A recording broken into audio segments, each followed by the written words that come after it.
I'm coming directly to you. Why not the head? My question is that. Court ने कहा this cannot be termed as an encounter. Suitably reply. सुसीबेन कह रही है आत्मरक्षार्थ किया, देवेंद्र फडणवीस भी कह रहे हैं आत्मरक्षार्थ किया, शिंदे भी कह रहे हैं 50,000 का इनाम भी है और बेनिफिट ऑफ डाउट पुलिस को दे दे, ये सुसीबेन कह रही है।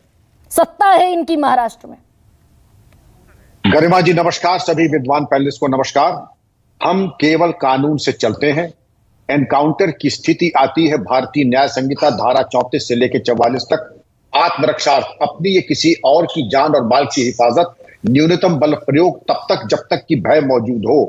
भय के परिमाण के अनुरूप, मसलन अगर भाटी जी ने मुझे तमाचा मारा तो मैं भाटी जी को गोली नहीं मार सकता हूं, तमाचे का जवाब उसी के अनुपात में ही होगा, अन वाइसी वर्सा। ये नहीं है, उसी के अनुपात में ही होता है। अब हम बात आते हैं आपके बिंदुवार। हाईकोर्ट का बहुत सम्मान करते हुए मैं ये कहूंगा कि पॉइंट ब्लैंक क्यों, क्लोज क्वार्टर बैटल, जब वहां पे इतनी छोटी जगह है तो वहां पर पॉइंट ब्लैंक ही होगा। वहां 50 गज का या 100 गज का फायरिंग रेंज नहीं है, उतने ही रेंज में तो वो पॉइंट ब्लैंक ही होगा। नंबर 2, सिर में क्यों? हमारे यहाँ 6 शब्द है, जरा गौर से सुने विद्वान पैनलिस्ट। हंगामाए गिरफ्तारी में मुनासिब चोट पहुंचा के दस्तयाब किया, बड़ा खूबसूरत शब्द है मुनासिब शब्द। मुनासिब कुछ भी हो सकता है, आंख के बीच में, तीसरे बटन में या कमर के नीचे। ये वहां के हालात बताएंगे कि वो हमारा खतरा किस प्रकार का था।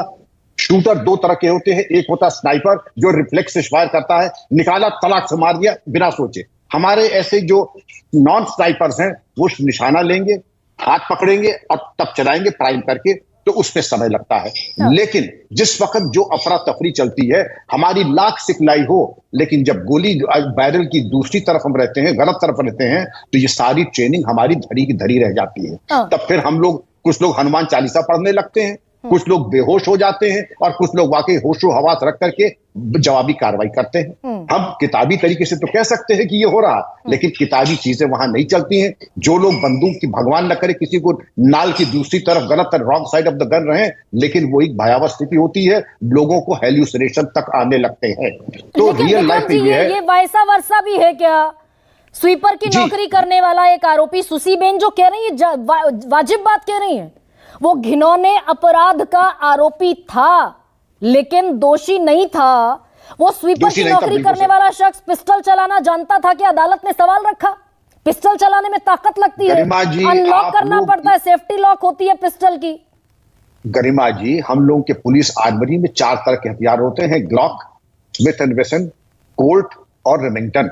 सबके अलग अलग मैकेनिज्म होते हैं। लेकिन जो सबसे सीधा मरता क्या न करता, जो इतने जघन्य अपराध करता है, आप लोग चूंकि बहुत ही सभ्य समाज से आते हैं, बहुत ही एरिस्टोक्रेटिक बैकग्राउंड के आप सभी विद्वान पैनलिस्ट हैं, ये लोग यूट्यूब पे क्या क्या देखते हैं ये मैं आपको बता सकता हूं। मैं ये बताना चाहता हूं, जो घिनौनी इनकी मानसिकता है, ये यूट्यूब पे हथियार का रख रखाव, दुरुस्त शिस्त के कायदे, ये मैं आपको वो बता रहा हूं जो मैंने देखा है इनके ब्राउजिंग हिस्ट्री पे जाके। दुरुस्त शिस्त के कायदे एक क्रिमिनल क्यों देखेगा अगर उसको शिस्त नहीं लेना है? हथियार की रुकावटें वो क्यों देखेगा अगर उसको जानकारी। लेकिन मरता क्या न करता जब देख रहा जा रहा है तो उसने कर दिया। आपके 3 स्मिथ एंड वेसन में केवल सेफ्टी लैच होता है, कोर्ट में केवल सेफ्टी लैच होता है, ग्लॉक पिस्टल इकलौती होती है जिसमें सेफ्टी लैच है, थोड़ा मैकेनिज्म टफ होता है। लेकिन अगर कशे खींचा तानी है और अगर उन्होंने, जिसके पास ये वेपन था, उसने अपनी बुलेट को चेंबर में डाल दिया है, उसको सिर्फ ट्रिगर दबाना है। हमें क्या लगता है कि उसने सिर्फ यही किया था कि गोली को उन्होंने चेंबर में डाल दिया था।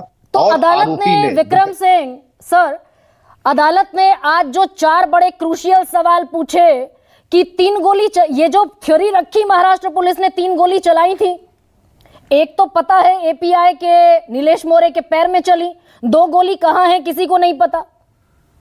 ये तो जिसने चलाई है ये वो बता पाएगा कहां चली है, और जहां पे एग्जिट वुंड होगा और एंट्री होगी वो बता देगा। ये कोई बहुत बड़ी बात नहीं है। और हम यहाँ पर बैठ के, या तो हम स्टूडियो में या हाईकोर्ट में जाके हमारा प्रस्तुतिकरण, या तो हम उसकी वीडियो बना करके ग्राफिक्स दिखा देते, जो कि हमने नहीं दिखाया। हमें दिखाना चाहिए था ग्राफिक्स, लेकिन ग्राफिक्स अगर हम दिखा देते तो ये सारी शंकाओं का समाधान। मैं फिर कह रहा हूं गरिमा जी, हाईकोर्ट सुप्रीम है और हम सब उसकी इज्जत करते हैं। उन्होंने जो वक्तव्य दिया है अक्षरशः उसका अनुपालन होना चाहिए। तो अगर अक्षरशः उसका अनुपालन होना चाहिए तो this can not be termed as an encounter. Rohan Gupta,